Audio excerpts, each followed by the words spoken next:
মিক্রোটিক router দিয়ে complete high end ISP set আপের প্রচুর বাংলা ভিডিও ইউটিউবে আছে একেবারে সিরিজ ধরে।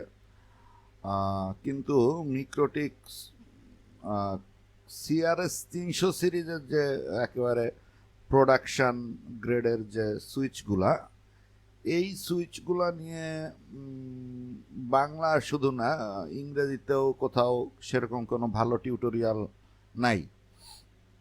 আর এই অনেকেই আর কি একটা জিনিস মিলায় ফেলে, সেটা হচ্ছে মিক্রোটিক সুইচ আর মিক্রোটিক রাউটারকে একই জিনিস মনে করে। তো মিক্রোটিক সুইচ এবং মিক্রোটিক রাউটার একই জিনিস না, দুইটা আলাদা জিনিস। মিক্রোটিক রাউটার আর মিক্রোটিক সুইচের ভিতরে পার্থক্য হচ্ছে মিক্রোটিক সুইচগুলো অলসো রাউটার, বাট মিক্রোটিক সুইচে স্পেশাল সুইচিং চিপ আছে, হার্ডওয়্যার সুইচিং চিপ আছে, যেটা মিক্রোটিক রাউটারগুলোতে সাধারণত থাকে না বা থাকার দরকারও নেই। তো এইটা নিয়ে আরও টেকনিক্যাল কথাবার্তা আমি এই ভিডিওর পরে বলবো, শেষের দিকে বলবো, কারণ হচ্ছে আগে এই জিনিসটা আমি একটু করে দেই, যার তারপরে শোনার দরকার আছে সে ওইটুকু শুনবে। তো একটা ফ্রেশ মিক্রোটিক রাউটার আমরা যদি আমাদের আমি এখানে 317 যে সুইচটা, এটা 16টা এসএফপি প্লাস 10 গিগ পোর্ট এবং একটা কপার পোর্ট আছে, ইউজুয়ালি কপার পোর্টটা ম্যানেজমেন্ট করার জন্য। এইরকম একটা সুইচের সাথে আমি ইথার পোর্ট অর্থাৎ কপার পোর্টটা দিয়ে আমার পিসিটা কানেক্ট করছি। এরপরে আমি যদি উইনবক্স চালাই তাহলে আমরা আমাদের মিক্রোটিক রাউটারটাকে পাবো, এইটা হচ্ছে সুইচটাকে পাবো, এটা হচ্ছে আমাদের ফ্রেশ সুইচটা। এখানে যে ডিফল্ট যে আইপি থাকে 88 আইপি থাকে, মিক্রোটিক ভার্সন, বোর্ড হচ্ছে 317 1G। তো এটাতে আমরা প্রথমে এন্ট্রি করি, এন্ট্রি করার পরে অ্যাজ ইউজুয়াল মিক্রোটিকের একটা ডিফল্ট সেট আপের স্ক্রিপ্ট থাকে, আমরা এই স্ক্রিপ্টটা রাখবো না, রিমুভ কনফিগারেশন করলাম। এই স্ক্রিপ্টটা আসলে মিক্রোটিক সুইচটাকে একটা প্লেন সুইচের মতো, নন ম্যানেজড প্লেন সুইচের মতো রাখে আর কি। তো এইটা রাউটার ওএসের তো অনেক কিছুই কমন, এটা আসলে রাউটার ওএসই, শুধু সুইচের ক্ষেত্রে সুইচিংয়ের যেসব ফ্যাসিলিটি সেই ফ্যাসিলিটিগুলো এই রাউটার ওএসটাতে ইনক্লুড করা হয়েছে। আমরা প্রথমে সিস্টেমটার একটা আইডেন্টিটি দিয়ে নেই, যাতে করে অন্য সিস্টেম মানে আমার প্রোডাকশন বা রানিং রাউটারগুলা বা সুইচগুলা আমি ধ্বংস না করে ফেলি। তো লার্নিং LEARNING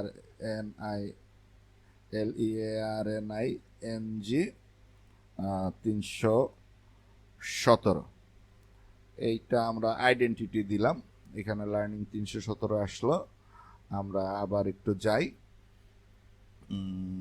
গেলে লার্নিং 317, এখানে কোনো আইপিও এখন নাই, আমরা ম্যাক দিয়ে ঢুকতেছি, কানেক্ট করলাম।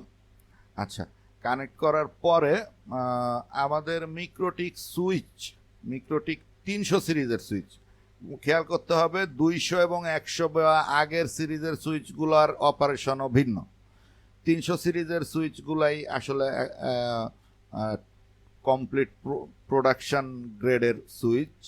এখানে মোটামুটি এনটিটিএন চালায় দেওয়া যায় এই সুইচগুলা দিয়ে, এই টাইপের সুইচ আর কি, স্ট্যাকেবল সব কিছু আছে আর কি। এবং এর সুইচিং চিপগুলা খুব ভালো, মার্ভেলের হিউজ ব্যাকপ্লেনের সুইচ, বাজারে এই দামে এইটাই সবচেয়ে কম দামের সুইচ। এটা প্রথমে যেটা করতে হবে সেটা হচ্ছে আমরা একটা ব্রিজ তৈরি করব। ব্রিজে গিয়ে খেয়াল করতে হবে মিক্রোটিক সুইচে আমরা প্রোডাকশনের জন্য একটাই ব্রিজ তৈরি করব। অ্যাডে গিয়ে জেনারেল নাম দিব হচ্ছে BRIDGE PRODUCTION প্রোডাকশন। এটা এই স্পেকেই এই মুহূর্তে থাকবে, অন্য কিছু করা যাবে না। এসটিপি ভিল্যান এগুলো আর কিচ্ছু করা যাবে না, এই মুহূর্তে এই অবস্থায় থাকবে। এটা করে আমরা অ্যাপ্লাই করব, আমাদের প্রোডাকশন ব্রিজটা তৈরি হলো।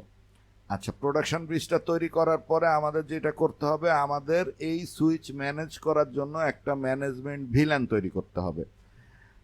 সেই ম্যানেজমেন্ট ভিলেন তৈরি করার জন্য আমাদের অ্যাজ ইউজুয়াল ভিলেন ইন্টারফেস তৈরি করতে হবে।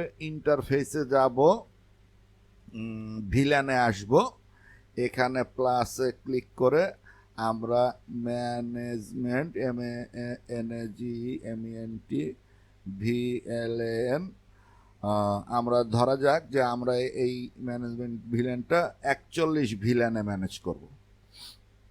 তো এর নাম দিলাম এবং আমরা এখানে ভিলেন আইডি 41 দিলাম। এখন গুরুত্বপূর্ণ জিনিস হচ্ছে এই ভিলেন ইন্টারফেসটা হবে হচ্ছে আমাদের ওই যে আমরা যে প্রোডাকশন ব্রিজটা তৈরি করছি তার উপরে। এটা এলিমেন্টারি লেভেলের টিউটোরিয়াল না, এই কারণে আমি অন্য মানে ব্রিজের উপরে ভিলেন আইডি কি এটা আমি আলাপে যাচ্ছি না। আমাদের যেই ব্রিজটা আমরা বানাইছিলাম সেই ব্রিজের উপরে ভিলেন আইডি 41 দিয়ে আমরা ভিলেন ইন্টারফেসটা বানালাম ম্যানেজমেন্ট ভিলেনের জন্য। অ্যাপ্লাই করলাম, ওকে। এরপরে আমরা এই সুইচটা যেই আইপিতে বা যে নেটওয়ার্ক সেগমেন্টে অ্যাক্সেস করব সেই আইপিটা আমরা এই ভিলেন ইন্টারফেসে বসাবো। ধরা যাক আমাদের সেই নেটওয়ার্কটা হচ্ছে 10.10.41.0/24।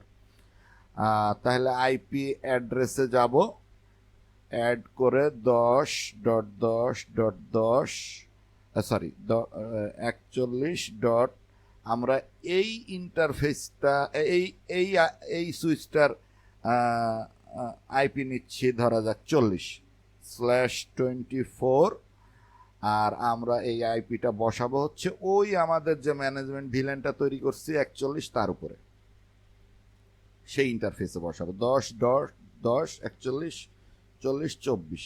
অ্যাপ্লাই, ওকে। তাহলে আমরা কি করলাম, প্রথমে আমরা একটা ব্রিজ বানালাম, একটাই ব্রিজ বানাবো, ব্রিজটা এই কনফিগারেশনে থাকবে, আর কিচ্ছু এখন করা যাবে না। তারপরে যেটা করতে হবে সেটা হচ্ছে আমাদেরকে একটা ভিলেন ইন্টারফেস বানাইতে হবে। সেটা ইন্টারফেস থেকে গিয়ে ভিলেনে গিয়ে একটা ম্যানেজমেন্ট করার জন্য একটা ভিলেন ইন্টারফেস বানাইতে হবে, যেইটা আমরা ঠিক করছি যে আমরা 41 ভিলেনে এটা ম্যানেজ করব। এটা গেল। তারপরে আমরা আইপিতে গিয়ে অ্যাড্রেসিংয়ের গিয়ে এখানে ওই ম্যানেজমেন্ট ভিলেন ইন্টারফেসে এই নেটওয়ার্কের একটা আইপি বসালাম 40। এই ম্যানেজমেন্ট ভিলেনটা আছে ব্রিজের উপরে, এই ভিলেন ইন্টারফেসটা আছে ব্রিজের উপরে, এই আইপিটা এই ম্যানেজমেন্ট ভিলেন ইন্টারফেসে আছে। আচ্ছা, এরপরে আমরা আসবো ব্রিজে এসে আমরা এই সুইচের পোর্টগুলা এখানে নিব। কোন কোন পোর্ট নিয়ে আমরা কাজ করব, আমরা চাইলে সবগুলা নিতে পারি যদি আমাদের সব দরকার হয়, কিন্তু এই মুহূর্তে আমি টিউটোরিয়ালটা করার জন্য আমি 5টা পোর্ট নিচ্ছি। জাস্ট 5টা পোর্টের প্রথম পোর্টটা হচ্ছে আমাদের ইথারনেট ইন্টারফেসটা, কপার পোর্ট যেটা আছে সেইটা হচ্ছে ইথার 1, এটা নিলাম, অ্যাপ্লাই, ওকে। এরপরে আমরা এসএফপি প্লাস।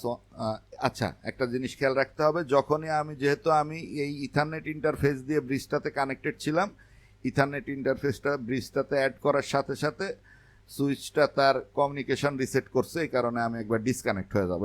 এটা সবসময় হবে। আমি আবার কানেক্ট করব। এই যে আমাদের লার্নিং 317, এখানে এখনও আমরা কোনো আইপি বসাইনি, এই জন্য ম্যাকে ক্লিক করে ম্যাক থেকে কানেক্ট করতেছি। আচ্ছা, ইথারনেট 1 নিয়েছিলাম, এরপরে আমরা নিব এসএফপি প্লাস 1, ওকে। আবার নিব এসএফপি প্লাস 2 নিলাম, এসএফপি প্লাস 3 নিলাম, এসএফপি প্লাস 4 নিলাম, এগুলা নেওয়া হলো। ধরা যাক এই 5টা ইন্টারফেসের মধ্যে আমরা আপাতত সুইচিংটা করব। এইটুকু পরে অন্যগুলা যখন লাগবে আমরা অন্যগুলা করতে পারবো। আইডিয়াল হচ্ছে আমার যেই ইন্টারফেসগুলো আমার লাগবে না সেই ইন্টারফেসগুলো আমি ডিসেবল করে রাখবো এখান থেকে, এইভাবে ধরে এখান থেকে ডিসেবল করে রাখা। এটা হচ্ছে আইডিয়াল প্র্যাকটিস, স্ট্যান্ডার্ড প্র্যাকটিস, ভালো প্র্যাকটিস আর কি। তো আমি এই চারটা আমরা ভিলেন, এই 5টা ইন্টারফেস নিছি। এইবারে গুরুত্বপূর্ণ যে জিনিসটা সেটা হচ্ছে এই সুইচটার ম্যানেজমেন্ট ভিলেন অ্যাক্সেস করতে পারার সুবিধা তৈরি করা। এই জন্য আমরা ব্রিজে আছি। ব্রিজের এখান থেকে তো ব্রিজ ইন্টারফেসটা তৈরি করছিলাম, এখান থেকে আমরা পোর্টগুলো অ্যাসাইন করছি। এই ভিল্যানে এসে এইটাই হচ্ছে আমাদের ভিল্যান টেবিল, যেখান থেকে এই সুইচের ভিল্যান ম্যানেজমেন্ট হবে। আচ্ছা, তো এখানে এসে আমরা প্রথমে আমাদের যে ম্যানেজমেন্ট ভিল্যানটা, সেই ম্যানেজমেন্ট ভিল্যানটা আমাদেরকে অ্যাসাইন করতে হবে 41। আচ্ছা, এটা ডেফিনেটলি এটা কাজটা আমাদের একটাই ব্রিজ আছে, একটাই ব্রিজ থাকবে, এই ব্রিজেই থাকবে। আচ্ছা, ট্যাগড বলতে হচ্ছে অন্যান্য সুইচে বা সিসকো বা ট্রেডিশনাল যে ইয়েতে এটাকে ট্রাঙ্ক বলে, ট্রাঙ্ক পোর্ট আর অ্যাক্সেস পোর্ট, এখানে ট্যাগড বলে। তো আমরা কি ট্যাগ করতেই হবে। প্রথম কথা হচ্ছে আমরা আমাদের ব্রিজ, যেই ব্রিজটা আমরা তৈরি করছি, আমাদের ম্যানেজমেন্ট ভিলেনটাকে সেই ব্রিজে ট্রাঙ্ক করতেই হবে, ট্যাগ করতেই হবে। এই মুহূর্তে আমরা কমিউনিকেশন করতেছি ইথারনেট 1 দিয়ে, আমাদের এটা একটাই কপার পোর্ট আছে, এটাকে করতেই হবে। আচ্ছা, এরপরে ধরা যাক আমাদের এই সুইচটা আমাদের নক থেকে এক হপ পরের কোনো পপে থাকবে, ধরা যাক। যদি তাই থাকে তাহলে সেই ইন্টারফেসটা, সেই পপে যদি আমার নকের সাথে পপটা যদি ধরা যাক যে ইথারনেট SFP3 দিয়ে কানেক্টেড থাকবে ফর এক্সাম্পল, তাহলে সেটাকে আমি ট্যাগ করব। কারণ আমার কমপ্লিট ম্যানেজমেন্ট ভিলেনের ভিতরে এই 41 ভিলেনটা আছে। SFP3 যেহেতু আমার নকের সাথে কানেক্টেড থাকবে, সেহেতু এই অর্থাৎ যে পোর্টে আমার ম্যানেজমেন্ট ভিলেন চলাচল করতে হবে, ট্রাঙ্ক থাকতে হবে, সেই পোর্টে আমার ম্যানেজমেন্ট ভিলেনটা ট্রাঙ্ক বা ট্যাগড থাকতেই হবে। আর অবশ্যই যে ব্রিজটা বানাইছি সেই ব্রিজটাতে থাকতেই হবে। অ্যাপ্লাই করলাম। এই অ্যাপ্লাই করার পরে এখনো পর্যন্ত এই সুইচটা ভিলেন অ্যাওয়ার না, অর্থাৎ এ ভিলেন স্ট্রিপিং আনস্ট্রিপিং, ট্যাগ স্ট্রিপিং আনস্ট্রিপিং করতেছে না। সে প্লেন প্যাকেটকে প্লেন প্যাকেট হিসাবে সুইচিং করতেছে। তো এখন গুরুত্বপূর্ণ জিনিস হচ্ছে আমি ব্রিজে আসব, ব্রিজটাতে যাব, এরপরে ভিলেনে এসে আমি বলবো ভিলেন ফিল্টারিং এনাবেল হবে। এরপরে আমি অবশ্যই অ্যাডমিট অল করব না। অ্যাডমিট অল করা মানে আসলে সব এই ব্রিজ সকল ভিলেন, মানে ভিলেন যাই আছে তাই সে ছাড়বে, যে কোনো পোর্টে ছাড়বে তা না। আমরা শুধুমাত্র ভিলেন ট্যাগড প্যাকেট নিয়ে কাজ করব এবং ইনগ্রেস ফিল্টারিং করব আমরা, অর্থাৎ ইনগ্রেস প্যাকেট ঢোকার সময়ও আমরা ভিলেন ট্যাগ দেখে প্যাকেট ঢুকাবো, ভিলেন ট্যাগ স্ট্রিপিং আনস্ট্রিপিং সেই হিসাবে হবে, ইনগ্রেস ফিল্টারিং হবে। এইখানে আমি অ্যাপ্লাই করার সাথে সাথে আমি আমার সুইচটার সাথে কমিউনিকেশন লস করব। কারণ হচ্ছে আমার পিসি ইথারনেট 1 পোর্টে কানেক্টেড ছিল, তখন সুইচটা ভিলেন ফিল্টারিং করতেছিল না, সেই কারণে প্লেন কমিউনিকেশন হচ্ছিল। এখন এই সুইচের ব্রিজটা ভিলেন ফিল্টারিং শুরু করছে, সুতরাং এখন সে প্লেন প্যাকেট আর অ্যাকসেপ্ট করতেছে না, যে কারণে কমিউনিকেশন বন্ধ হয়ে গেছে। সো আমাকে এখন যেটা করতে পারতে হবে সেটা হচ্ছে আমার একটা ইন্টারফেসে ওই 41 ভিলেনে ওই ম্যানেজমেন্ট নেটওয়ার্ক পাইতে হবে। তো আমি আমাদের কনসোলে যাই। আমার এটা একটা লিনাক্স মেশিন, উইন্ডোজ মেশিনেও ভিলেন ইন্টারফেস করা যায় বা যারা রাউটার থেকে করবে তারা তো রাউটারে ভিলেন ইন্টারফেস করতে পারবে। তো আমরা 41 ভিলেনের একটা ভিলেন ইন্টারফেস আগে বানাই।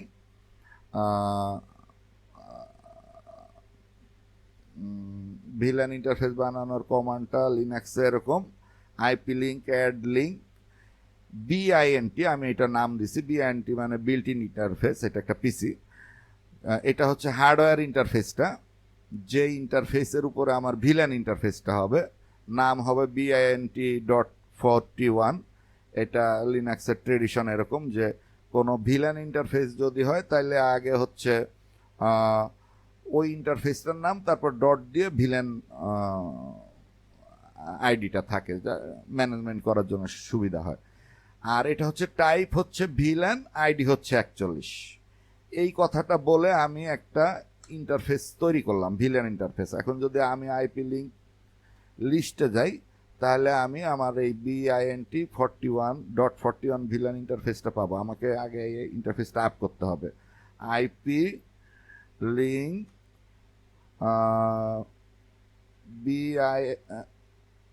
IP link set Dave BINT41 up. আমি এই ভিলেন ইন্টারফেসটা আপ করছি। এরপর আমি এই ভিলেন ইন্টারফেসে ওই সিরিজের একটা আইপি বসাইতে হবে। আইপি অ্যাড্রেস, এইটার সাথে আসলে সুইচের কোনো সম্পর্ক নাই, জাস্ট আমি বলতেছি আর কি। এটা যেভাবে করে, আমি লিনাক্সে করতেছি বলে, লিনাক্স মেশিন থেকে করতেছি বলে লিনাক্সের কমান্ডগুলো দিচ্ছি।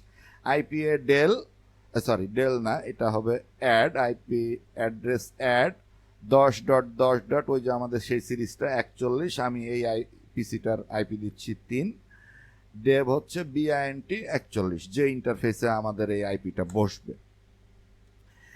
আচ্ছা, তাহলে আমি আইপি এ করলে আমি আমাদের এই BINT41 উপরে আমি এই ইন্টারফেস, এই আইপিটা পাচ্ছি। এখন আমি এই আইপিতে পিং করি, পিং 3, আর আমরা ওখানে দিছিলাম 40 পিং পাচ্ছি। আর এখন যেহেতু আমার এখানেও একটা 41 ভিলেনের ইন্টারফেস আছে, সেহেতু আমি ওই লার্নিং রাউটার সুইচটা পাচ্ছি, এবং এখানে আমি ম্যাক দিয়েও এখন ঢুকতে পারবো, যেহেতু ভিলেন এখন আমার আছে, ম্যাক দিয়েও ঢুকতে পারবো, আইপি দিয়ে তো ঢুকতে পারবোই। তো আমি এখন ঢুকে গেলাম। আচ্ছা, এই হচ্ছে আমরা সুইচটাতে ভিলেন ফিল্টারিং এনাবেল করছি। ভিলেন ফিল্টারিং এনাবেল করার পরে আমি এইখানে এরপরে ব্রিজে আসব, ভিলেনে আসব, এরপরে আমি আমার বাকি ভিলেন টেবিল ম্যানেজ করব। বাকি ভিলেন টেবিল ম্যানেজ করা মানে হচ্ছে আমি ধরা যাক যে 65 নামে বা 265 একটা ভিলেন আছে আমাদের, সেই ভিলেনটা আমাদের SFP1 SFP2 এই দুইটা ইন্টারফেসে ট্রাঙ্ক হবে। যদি এইটাকে আমি কোনো কারণে SFP4 এ অ্যাক্সেস মোড দিতে চাই, তাহলে আনট্যাগ হচ্ছে SFP4 যাবে। এইটা অ্যাপ্লাই করার পরেও কাজটা শেষ হবে না, আমরা এই পোর্টে এসে বলবো SFP4 এর এই ভিআইডি হবে হচ্ছে, আমরা এখানে কত ভিলেন নিলাম 265, তাহলে এইটার ভিআইডি 265। এখানে বলতে হবে অ্যাডমিট অল বলতে হবে যদি এটা অ্যাক্সেস পোর্ট হয়, কারণ অ্যাক্সেস পোর্ট তো যখন নিবে তখন আনস্ট্রিপ প্যাকেট নিবে, মানে ট্যাগলেস প্যাকেট নিবে, ট্যাগ থাকবে না। নেওয়ার পর সে ঢোকানোর সময় এখানে 265 ভিলেন ট্যাগ করবে, তারপর তার অন্যান্য ইন্টারফেসগুলোতে এটা 265 ট্যাগ নিয়ে চলবে। তো এখানে আর ইনগ্রেস ফিল্টারিংও করা যাবে না, ট্যাগ স্ট্যাকিংও করা যাবে না এই জায়গায় না, যেহেতু এটা অ্যাক্সেস করতেছি এই পোর্টের জন্য অ্যাক্সেস পোর্ট। আচ্ছা, মিক্রোটিক সুইচের অন্য জিনিসগুলো আমি আরো 2-3টা ভিডিওতে বলবো। তো ভিল্যান ম্যানেজমেন্টটাই সবচেয়ে মানে মানুষের বুঝতে ঝামেলা হয় এটা। আর এসটিপি এবং বন্ডিং বা এলএসিপি এগুলো আমি আরো 2টা ভিডিওতে বলবো। তো এটা হচ্ছে প্রথম ভিল্যান ম্যানেজমেন্টটা। আচ্ছা, আমি যদি চাই যে কোনো কারণে এই ইথারনেট ইন্টারফেসে আমি তো প্লেন অ্যাক্সেস করতে চাই, আমি এখন তো ভিল্যান ইন্টারফেস বসায় অ্যাক্সেস করতেছি। আমি যদি চাই যে আমার এই ইথারনেট ইন্টারফেসটাতে আমি ইথারনেট ইন্টারফেসটাতে পিসি লাগাইলেই সাথে সাথে আমি এখানে অ্যাক্সেস করতে পারতাম, তাহলে এইখানে ওই ভিআইডি আমি 41 দিতাম, দিয়ে আমি এইখান থেকে এই 41 ভিলেনটার এইখানে আনট্যাগে এইখান থেকে ট্যাগ তুলে দিয়ে এখান থেকে আনট্যাগ করতাম ইথার 1, তাহলে 41 ভিলেনটা ইথার 1-এ অ্যাক্সেস মোডে থাকতো, তখন আর আমার লাগতো না, আমার পিসিতে আর যে ম্যানেজমেন্ট পিসিতে আসি সেই ম্যানেজমেন্ট পিসিতে আমার আর ভিল্যান ইন্টারফেস লাগতো না। তো ইউজুয়ালি তো আমাদের নেটওয়ার্ক সেটআপ যেভাবে থাকে যে সুইচের সাথে রাউটার কানেক্টেড থাকে, রাউটারে আমরা চাইলেই একটা না যত ইচ্ছা তত ভিল্যান ইন্টারফেস করতে পারি। সেই কারণে ভিল্যান রেখেই আনট্যাগ পোর্ট না রাখাই ভালো, ভিল্যান রেখেই সুইচ ম্যানেজ করা ভালো এবং স্ট্যান্ডার্ড প্র্যাকটিস আর কি। তো এইটা গেল হচ্ছে ভিল্যান ম্যানেজমেন্টের। এরপরে আমরা আরো 2টো ইন্টারফেস এনাবেল করে নেই। আমি এটাতে এলএসিপি দেখায় দিই আর কি, যেটা আর কি সুবিধা হবে। এলএসিপি হচ্ছে আমি পরে থিওরিটিক্যাল আলাপগুলা করব। ধরা যাক আমরা এই 5 আর 6 পোর্ট নিয়ে এলএসিপি করব, তাহলে 5 আর 6 পোর্ট নিয়ে এলএসিপি করতে গেলে আমরা যাব ইন্টারফেসে, বন্ডিংয়ে যাব, বন্ডিংয়ে যাওয়ার পর প্লাস করব, তারপরে আমার এলএসিপি বন্ড বিওএনডি বন্ড, এরপরে হোয়াট এভার একটা নাম দিব, আমার কানেক্টিভিটিটা কি, ঢাকা থেকে ডিএইচকে থেকে দিল্লি ধরা যাক, এটা হচ্ছে আমাদের কানেকশনটা, যেখানে আমাদের 2টো কোর আছে বা 2টো কানেক্টিভিটি আছে। এইখানে আমি এই নামটা দিয়ে এরপরে যেটা করব সেটা হচ্ছে আমি ইন্টারফেসগুলো বলবো, কোন কোন ইন্টারফেস নিয়ে আমরা আমাদের এই বন্ডিংটা বা এলএসিপিটা হবে। 5 আর 6 ইন্টারফেস নিয়ে হবে।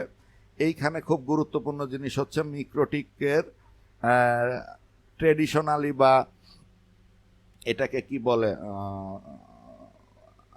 ঐতিহ্যগতভাবে বেশ কিছু বন্ডিং মেকানিজম আছে, সবগুলা স্ট্যান্ডার্ড নেটওয়ার্ক যে আছে আইই এদের সাথে কম্প্যাটিবল না।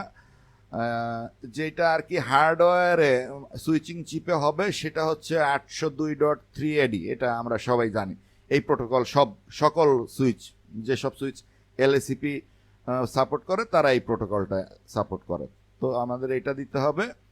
ইউজুয়ালি আমরা লেয়ার 2 দিব, কারণ লেয়ার 3 এলএসিপিতে দরকার ছাড়া দেওয়ার কোনো মানে হয় না। তার কারণ হচ্ছে লেয়ার 3 ইনক্লুড হওয়া মানেই হচ্ছে সিপিইউ এনগেজ হওয়া ইউজুয়ালি সাধারণভাবে।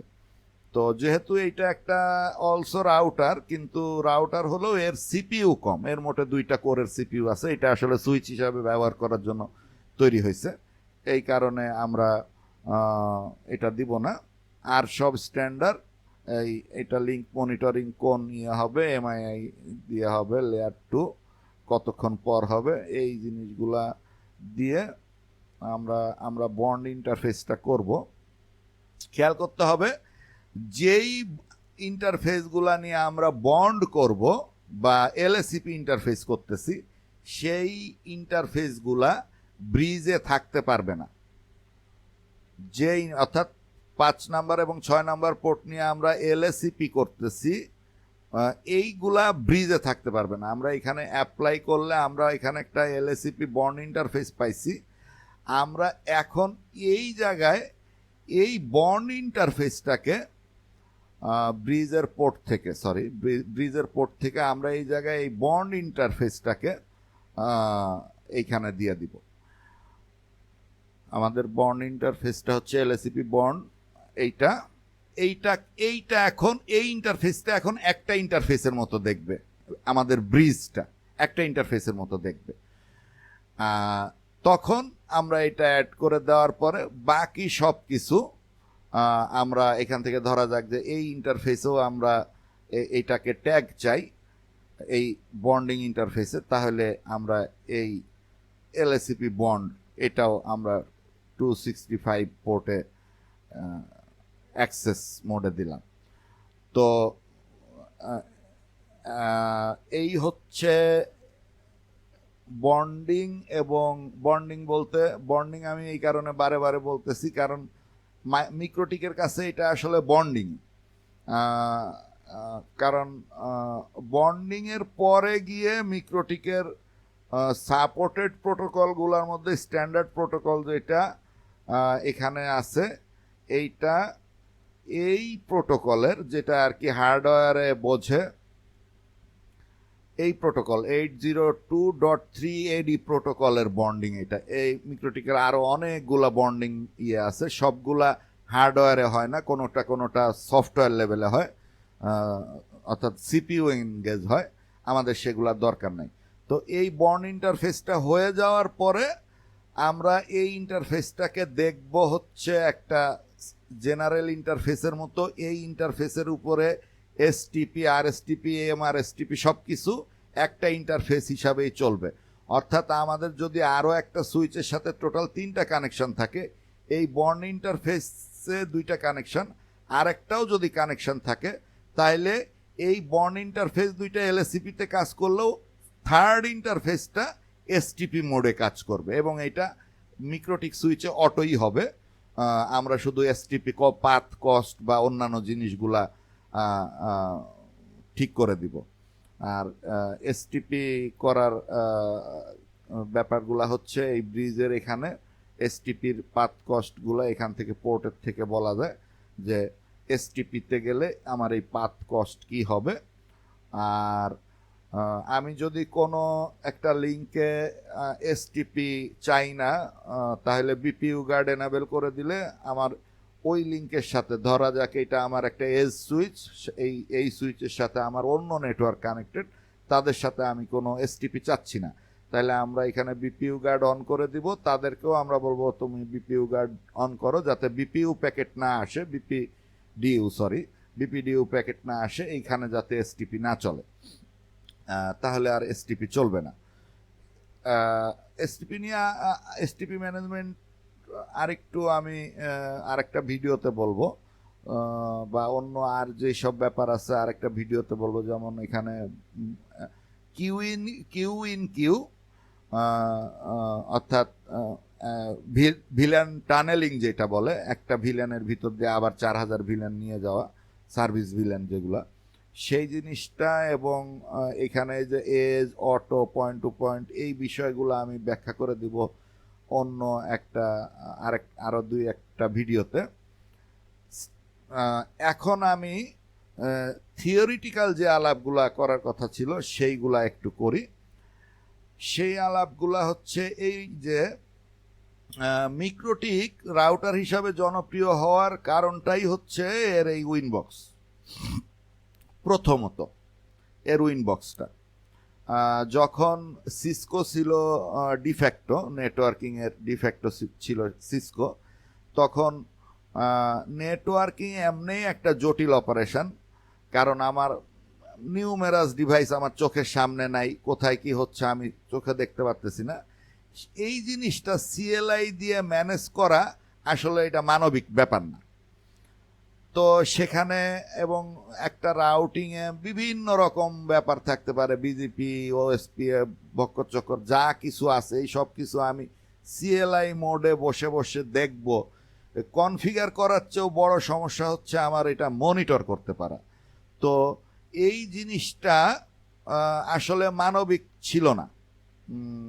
সেই সেই কালে বা সেই যুগে সিসকো সুইচ বা সিসকো রাউটারগুলা আমরা সিসকোর, এখন তো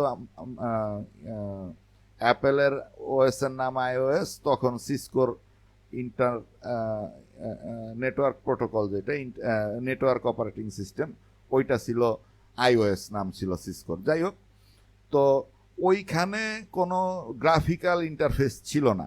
এইখানে আমি যেমন একটা ইন্টারফেসে গেলে আমার সবগুলা ইন্টারফেস দেখতে পাচ্ছি, টেবিল আকারে সব কিছু দেখতে পাচ্ছি, এই ব্যাপারগুলা ছিল না।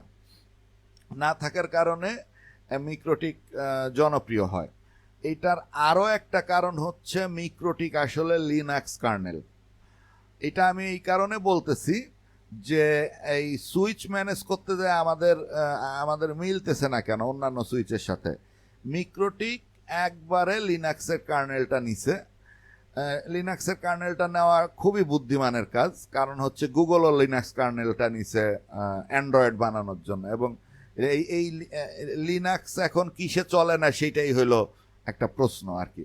তো ক্লাউড থেকে শুরু করে একেবারে মানুষের পকেটের ভিতরে 3000 টাকার ফোন, সব জায়গায় লিনাক্স। তো মিক্রোটিক লিনাক্স কার্নেলটাকে নিছিল। এর কারণ হচ্ছে লিনাক্স আসলে নেটওয়ার্কিং প্রোটোকলের স্ট্যান্ডার্ড এবং নন স্ট্যান্ডার্ড অনেক ওপেন সোর্স প্রোটোকল লিনাক্স তার কার্নেলে অ্যাকুমুলেট করতে পারছিল। সুতরাং আর একটা নেটওয়ার্ক অপারেটিং সিস্টেম লিখতে যাওয়া, যেমন জুনিপারের মতো, জুনিপার আসলে একটা ইউনিক্স বিএসডি বেস জুনিপারের ওএসটা, বা সিসকো নিজেরা লেখছে, সেইটা লিখতে যাওয়ার চেয়ে বেটার হচ্ছে লিনাক্স কার্নেলটা নিয়ে নেওয়া, কারণ এখানে বিল্ট ইন সকল ফিচার আছে। তো মিক্রোটিক তো রাউটার হিসাবেই চলতেছিল এবং জনপ্রিয় রাউটার হিসাবে চলতেছিল। এরা যখন 5-6 বছর আগে থেকে প্রোডাকশন গ্রেডের কেপেবল সুইচ হিসাবে সুইচ বানানো শুরু করলো, সুইচ বোর্ডগুলো বানানো শুরু করলো, এরা মিক্রোটিকের সুইচ ওএস নামে একটা ওএস আছে, সেটা একটা ফালতু ওএস, মানে ওইটা আসলে ব্যবহারযোগ্য না, ব্যবহারযোগ্য না। তো তারা তো আবার আরেকটা অপারেটিং সিস্টেম লিখবে না এটা অপারেট করার জন্য। তো তারা যেটা করছে, রাউটার ওএসটাকে, যেটা কিনা লিনাক্স কার্নেল দিয়ে বানানো, লিনাক্স কার্নেলের উপরে চলে, এই রাউটার ওএসটাকেই তারা রাখছে শুধু সুইচিংয়ের প্রোটোকলগুলা হার্ডওয়্যারে অফলোড করার জন্য। আমরা যদি এখানে ব্রিজে যাই, ব্রিজে গেলে যদি পোর্টসে গেলে আমরা দেখতে পারবো প্রতিটা পোর্টে বলা আছে যে এটা হার্ডওয়্যার অফলোডেড থাকবে। এর মানে হচ্ছে ব্রিজ এইটা লিনাক্স কার্নেলে একেবারে ট্রেডিশনাল সময় থেকে আছে, বহু আগে থেকে আছে। ব্রিজ মানে হচ্ছে 2টা 3টা 4টা ইন্টারফেসের ব্রডকাস্ট এক জায়গায় করে ফেলা। তো মিক্রোটিকেও রাউটার ওএস এটা প্রথম থেকেই ছিল এই ব্রিজিংটা, এই যে ব্রিজটা, এটা রাউটারে ছিল।